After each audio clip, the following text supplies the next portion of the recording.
Hi students, my name is Rashi Suredia and I welcome you to the official YouTube channel of Law Preparation by Adda 247। आज हम एक बहुत ही ज़्यादा renowned university के law entrance exam के बारे में बात करने वाले हैं and that is your Aligarh Muslim university.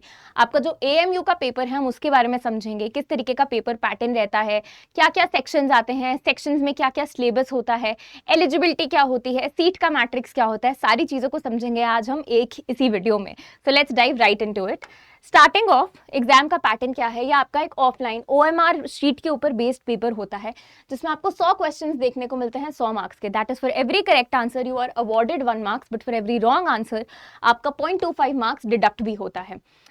Secondly आपका इंपॉर्टेंट चीज़ है, ये आपका 120 मिनट्स का पेपर होता है, 2 घंटे का टाइम आपको मिलता है। सेक्शंस की मैं बात कर लूँ तो आपके मेजर 3 सेक्शंस जो हैं वो है आपका इंग्लिश, जिसमें से आपको 40 क्वेश्चंस देखने को मिलते हैं। आपका GK एंड CS का जो पोर्शन हो गया इसमें और 40 क्वेश्चंस आपको देखने को मिलते हैं एंड रीजनिंग में आपको अप्रॉक्सीमेटली 20 क्वेश्चन देखने को मिलते हैं।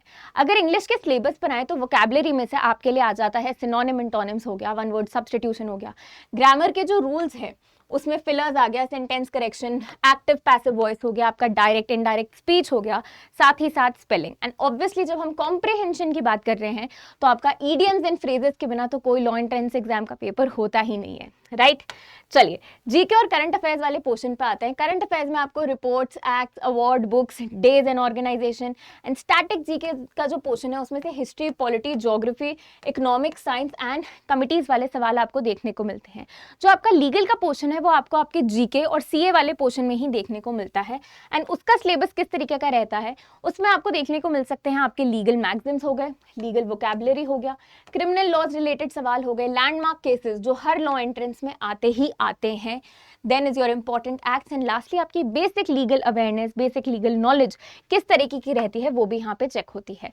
Moving on to your reasoning and aptitude. अगर रीजनिंग एंड एप्टीट्यूड की बात करूँ तो आपको देखने को मिलता है analogy, coding, decoding, number series, sitting arrangement, directions, blood relations and जो ये वाला आपका पोर्शन है this pertains to your maths या फिर आप कह सकते हो आपका क्वांट्स। तो कॉन्स में आपके सवाल आ जाते हैं टाइम एंड वर्क पे, स्पीड पे, परसेंटेज पे, रेशो पे, मेंसुरेशन पे एंड आपके स्टैटिस्टिक्स पे। कमिंग टू द एलिजिबिलिटी, किस तरीके की एलिजिबिलिटी बच्चों आपको यहाँ पे देखने को मिलती है। अगर आप 12th क्लास के हो, 10+2 इज योर 12th स्टैंडर्ड पास होने चाहिए आपके मिनिमम 50% मार्क्स तो आए होने चाहिए एंड जो मैक्सिमम एज लिमिट है for you to sit for this exam is your 24 years. तो अगर आप इस एलिजिबिलिटी को मीट करते हो then you can definitely apply for this paper. Moving on to seat का मैट्रिक्स, कैंपस 4 हैं आपके, 3 कैंपस हैं आपके अलीगढ़ मुस्लिम यूनिवर्सिटी के, जिसमें से obviously the most renowned campus is in your Aligarh itself, right. अगर रेगुलर सीट्स की मैं बात करूं मेन कैंपस में तो 120 सीट्स आपको देखने को मिलती हैं। जो सेल्फ फाइनेंस सीट्स होती हैं वो 24 होती हैं, that gets your total to 144। Then आपका केरला का जो कैंपस है उसमें 60 का एंड 12 का आपको रेगुलर एंड सेल्फ फाइनेंस में देखने का मिलता है and last is your Murshidabad का जो मैट्रिक्स है उसमें 60 and 12 again approximately if I talk about तो आपकी टोटल 288 सीट्स बनती हैं अलीगढ़ मुस्लिम यूनिवर्सिटी के पेपर में। कट ऑफ एंड फीस की बात करूं तो जनरल कट ऑफ आपकी रेंज करती है 70 to 80 मार्क्स तक की, बिकॉज ऑब्वियसली आपका 100 मार्क्स का पेपर होता है तो इतनी हाई कट ऑफ तो एक्सपेक्टेड ही है, राइट। अगर फीस की बात करूं तो टोटल कोर्स की जो आपकी फीस आ सकती है वो आ सकती है 70 to 80,000, but this is excluding your hostel facilities. This is excluding your hostel facilities. अगर आप हॉस्टल फैसिलिटीज अवेल नहीं कर रहे हैं तो 70 से 80 हज़ार तक का आपका पूरा कोर्स का बजट आ जाता है। प्रिपरेशन की बात करते हैं, सबसे ज़्यादा तो आपको पैटर्न समझने की जरूरत है, किस तरीके का पैटर्न आता है।